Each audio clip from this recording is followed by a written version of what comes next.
NSSും SNDPയും ഇടതുപക്ഷത്തോട് ചേർന്ന് നിൽക്കുന്നത് ജമാഅത്ത് ഇസ്ലാമിയോടുള്ള UDF സമീപനം കാരണമെന്ന് കാന്തപുരം ഭാഗം SYS നേതാവ് റഹ്മത്തുള്ള സഖാഫി.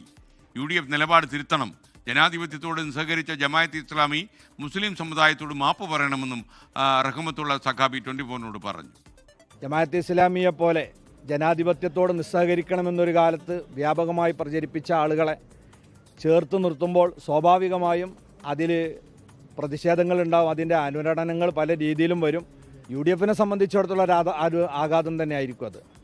ആ ഒരു സമീപനം കൊണ്ടാണ്, ജമാഅത്തെ ഇസ്ലാമിയോടുള്ള ആ നയസമീപനം കൊണ്ടാണ് ഇത്തരത്തിലുള്ളൊരു സാഹചര്യം രൂപപ്പെട്ടു വന്നത്. അത് നമ്മൾക്ക് സംബന്ധിച്ചിടത്തോളം നമ്മളൊക്കെ ഒരു പ്രത്യേകമായി അപകടകരമായ സംഗതിയല്ല. ജമാഅത്തെ ഇസ്ലാമി ഒന്നുകിൽ അവരുടെ മൗദൂദിയുടെ പുസ്തകങ്ങളൊക്കെ പിൻവലിക്കണം. അതിപ്പോഴും വിറ്റുകൊണ്ടിരിക്കുകയാണ്, പ്രചരിപ്പിച്ചുകൊണ്ടിരിക്കുകയാണ്. ഭരണഘടനയിൽ ചെറിയൊരു മാറ്റം വരുത്തി എന്നേ ഉള്ളൂ, അതുപോരാ. അതോടൊപ്പം തന്നെ മുസ്ലിം സമുദായത്തോട് ഒരു മാപ്പ് പറയണം. മലപ്പുറത്ത് നിന്ന് സമീർ ബിൻ ഖരീം തത്സമയം ചേരുന്നു. സമീർ പറയൂ. Good morning.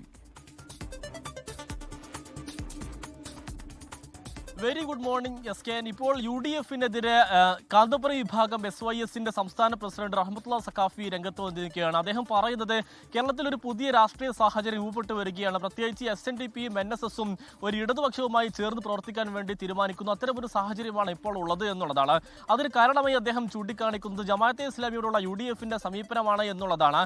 ഈ മതരാഷ്ട്രവാദം ഉന്നയിക്കുന്ന ജമാഅത്തെ ഇസ്ലാമിയെ അവർക്ക് അത്തരമൊരു വാദം ഇപ്പോൾ ഇല്ല എന്ന് പറയുന്ന പ്രതിപക്ഷ നേതാവിന്റെ ഒരു ഗുഡ് സർട്ടിഫിക്കറ്റ് നൽകിയതാണ് ഇത്തരം ഒരു സമീപനത്തിലേക്ക് സാഹചര്യത്തിലേക്ക് പോകാൻ കാരണമെന്നുള്ളതാണ് അദ്ദേഹം വ്യക്തമാക്കുന്നത്. കാരണം ഇത്തരം ഒരു സമീപനം അത് മറ്റുള്ള സാമുദായിക സംഘടനകൾക്കിടയിൽ ഒരു UDFനുള്ള ഒരു അവമതിപ്പ് ഉണ്ടാക്കി എന്നുള്ളതാണ് അദ്ദേഹം ചൂണ്ടിക്കാണിക്കുന്നത്. അതുകൊണ്ട് തന്നെ അത്തരം ഒരു സമീപനമാണ് ഈ ഒരു രാഷ്ട്രീയ സാഹചര്യത്തിലേക്ക് മാറ്റിയതുമെന്നും അദ്ദേഹം പറയുന്നു. അതുകൊണ്ട് തന്നെ UDF ഇത്തരം ഒരു നിലപാട് തിരുത്തേണ്ടതുണ്ട്. അല്ലാത്ത പക്ഷം UDFന് അത് വലിയ നഷ്ടമുണ്ടാക്കാൻ കാരണമുണ്ടാകുമെന്നും അദ്ദേഹം ചൂണ്ടിക്കാണിക്കുന്നു. മാത്രമല്ല, ഈ ജമാഅത്തെ ഇസ്ലാമി ഇപ്പോഴും മതരാഷ്ട്രവാദം ഉന്നയിക്കുന്നുണ്ട്. അവർ ജനാധിപത്യത്തോട് നിസ്സഹകരിക്കണമെന്ന് പറഞ്ഞൊരു പ്രസ്ഥാനമാണ്.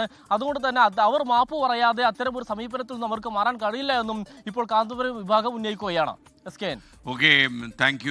ലോകത്തെവിടെയായാലും ഏത് സമയത്തും 24 വാർത്തകളും ഓഗ്മെന്റഡ് റിയാലിറ്റി പാക്കേജുകളും എക്സ്പ്ലെയിനറുകളും വിശദമായി കാണാൻ ഞങ്ങളുടെ YouTube ചാനൽ നിങ്ങൾക്ക് സബ്സ്ക്രൈബ് ചെയ്യാം.